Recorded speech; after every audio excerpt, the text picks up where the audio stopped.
Mr. Mahdi Back Road Ministry coming back at you live and direct. So we are in it. We are in it. World War III is revving up. A lot of strange things and strange moves have taken place. Things that I was concerned about, a lot of other people are concerned about as the war will spread to other parts of the world. Um, we spoke about this, so nobody acts shocked, nobody acts surprised. Like I say, hope you are prepared. I went out, I primed my generator, um, start stacking up on ammo because you got to protect certain things. You got to protect your generators and stuff. As I said, there's a big difference between Americans and the rest of the world. Right now, Iranians, the Israelis, they're getting bombed and they go on about their day the best they can. They go in shelters when they need to, but they live life. America's not built for life like that. And that's one thing we have to understand when you have these societies that are always locked in perpetual warfare. They're used to this. That's why the Iranians can get bombed like that. That's why the Israelis can take those bombings. They're used to living that way. And it's very sad when you have societies that are used to just living that way. For Iran, it's the Persian Empire, and they had more of that territory locked down. So there's a lot of old beefs in that region that have been going on for centuries. So the Persians have been fighting for thousands of years. This is nothing new to them. Persia's been destroyed several times. They rebuilt Persia to what you see today. So it's not like they don't know how to rebuild their society, but they're not going to break down and collapse. I mean, they're a society that is, they understand how to keep going. Leadership they have a system of leadership that will always keep going, and it is what it is. But we're seeing a changing of the guard, and on Friday, which is the 13th, the day of change, that region is going back under Persian control. And it hasn't been under Persian control for a long time, for centuries. But now it's going back under Persian control. We'll see the Saudis make a deal with the Persians because they control the Straits of Hormuz. They don't have to do much to render control. They have ballistic missiles.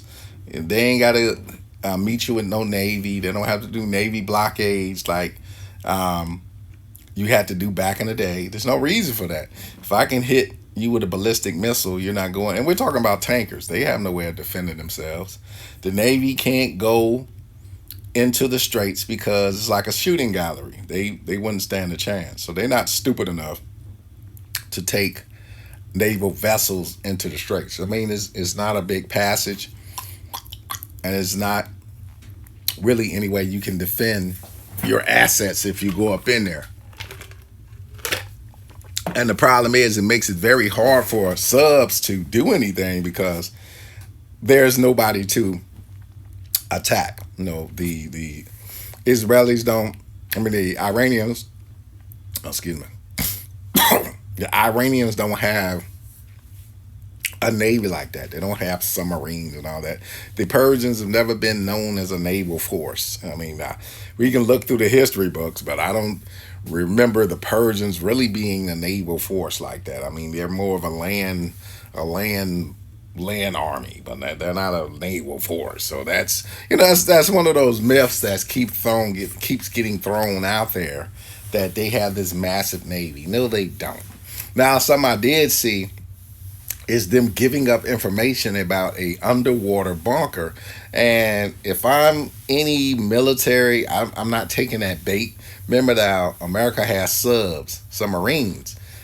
I wouldn't go looking for this underwater base because that's a trap. That's a trap to me. Because why would they? You got to think about it, in war, you're not going to give up sensitive information. So why would they put out a video? They did a full commercial about this type of sensitive information.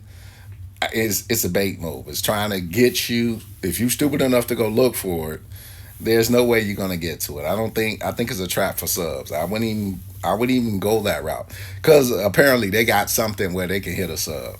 So they're trying to bait you in. So there's a lot of tricks that the Iranian military uses. You just got to you kind of pay them attention. They fire weapons over Israel, not really intending to hit anything vital in the city.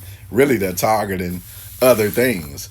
So this is 40 years of building and stockpiling and preparing. Because after the Shaw that we planted set in, you remember Reagan gave the Iranians a lot of weapons during the Iran Contra scandal. For those that don't remember, Reagan gave them a lot of weapons, and then we tried to use Iraq to go into Iran. For those that don't remember, and that shit didn't work. So this has been going on for a long period of time. It's never worked. We've always bagged out and had some form of sanctions, but they just kept poking the bear. And now the day of sanctions is over, and pretty much the Persians are saying, no more. We're taking our region back, and this is how things are going to be ran because we control the straits. You're going to have to do business with us, and that's how it's going to be moving forward. And we saw the hustle over the last couple of days with people shorting the market and they've been making millions of dollars. They had a party at Mar-a-Lago for how they manipulated the stock market and made millions. These are very evil people. These are very evil people. So for those that continue to doubt some of the stuff that's been said, for those that have called us conspiracy theorists over the last 10, 12 years, probably longer than that, about World War III and Albert Pike's prophecy. And let me see if I can pull this up real quick for those. Albert Pikes, not Einstein, but Pikes. World War III letter, 3 world wars. Albert Pike allegedly outlined a plan for 3 world wars in a letter to Giuseppe Mazzini in 1871. Now, this is the letter they said that went missing. This narrative has become a focal point for various conspiracy theories. Always a conspiracy, suggesting that these conflicts were intended to establish a new world order, which we're in now. So remember, Pike was a big-time Mason who was the man who prophesied, so-called. And remember, Prince, before he died, he said, follow prophecy. You need to follow prophecy. And they said that this letter that he had went missing. Let's see if they got a little bit more. And in the Third World War, the Third World War must be fomented by taking advantage of the differences caused by the agenda of the Illuminati, meaning the illuminated ones, between the political Zionists, which we're seeing now. Are we not seeing the political Zionists? Now, let's be clear on the Zionists and what they do. They try to make everything about Judaism. This is not a war against the Jewish people. The Jewish people have nothing to do with this. They're Jews in Ethiopia, as I said. Judaism is a religion. This has nothing to do with Judaism. And Israel was not really founded for Jews. It was founded as a Zionist state. And I really want y'all to do some research on Zionism. These people ain't the go to the synagogue type of people. Some of them ain't never been to the synagogue a day in their life.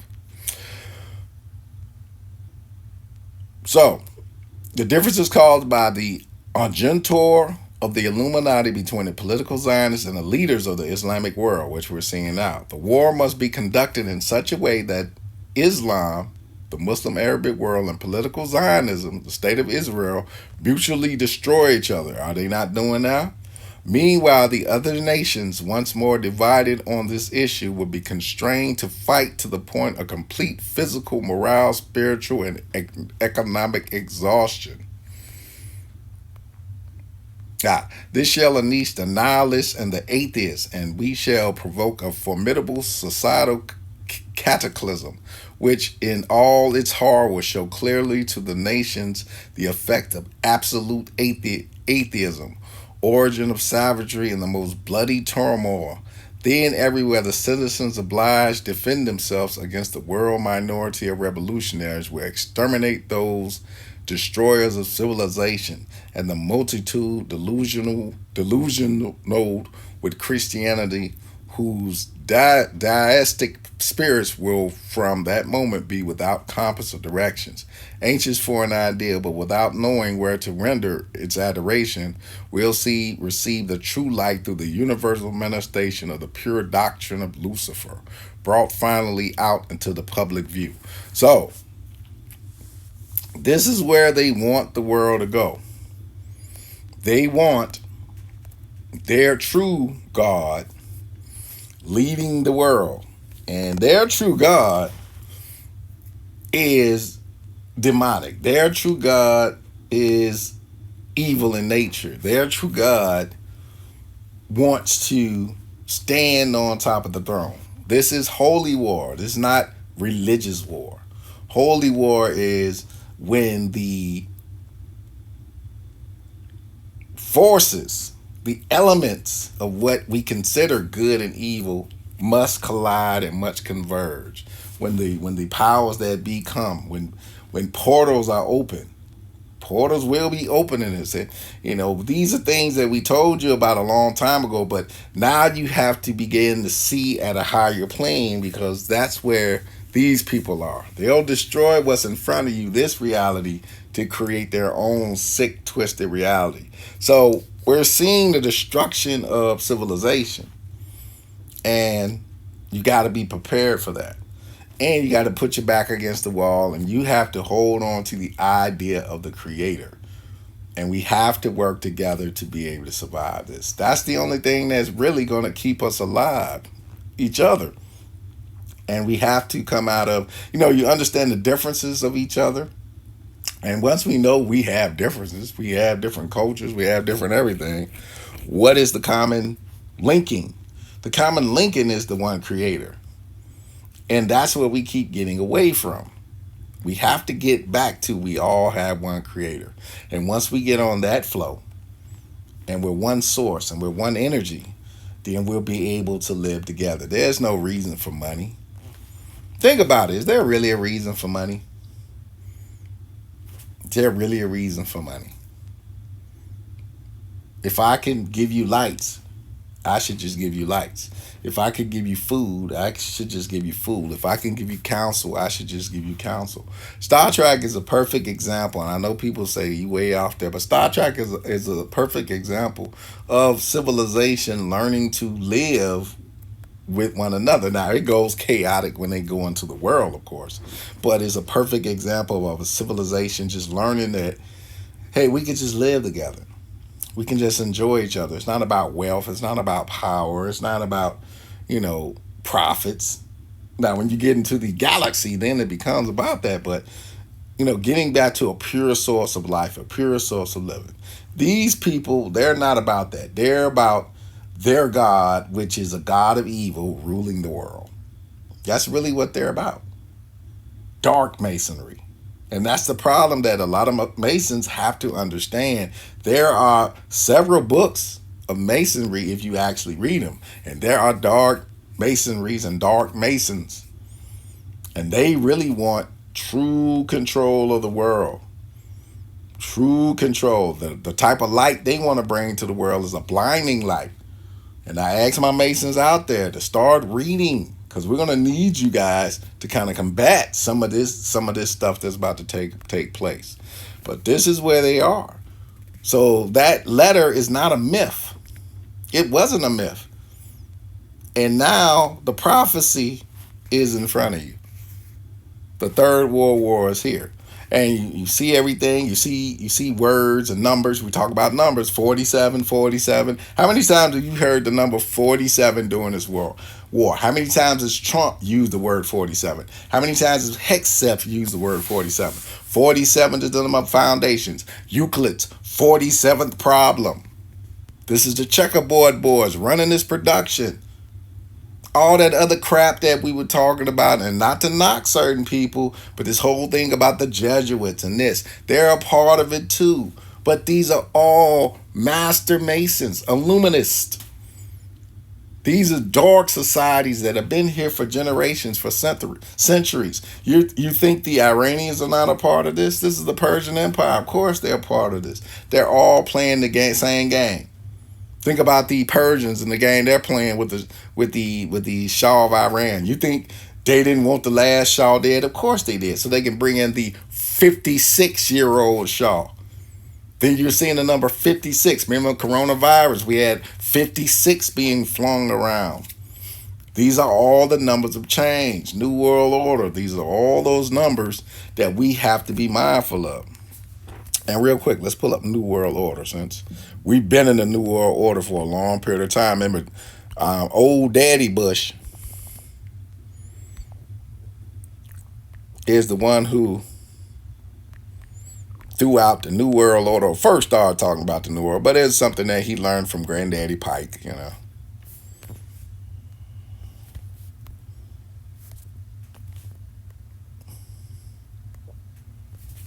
Let's go to this calculator.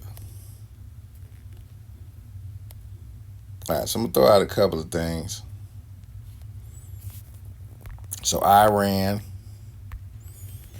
42, 24, 66, the book of Revelation when we talk about Iran.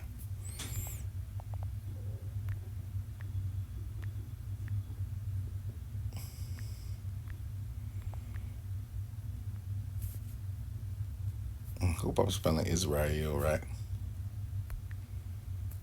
They gave me a flag. I don't want a flag.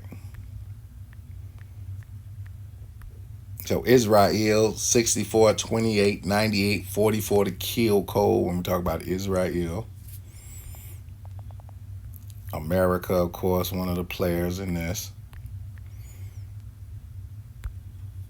50, 32, 49, Revelation.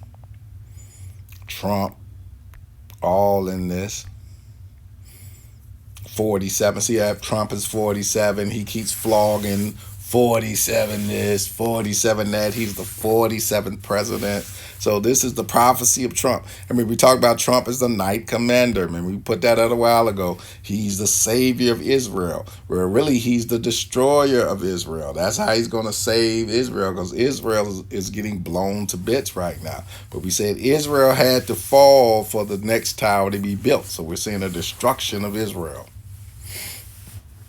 All right, so we got our key players looking for vibrations, not seeing any vibrations right now.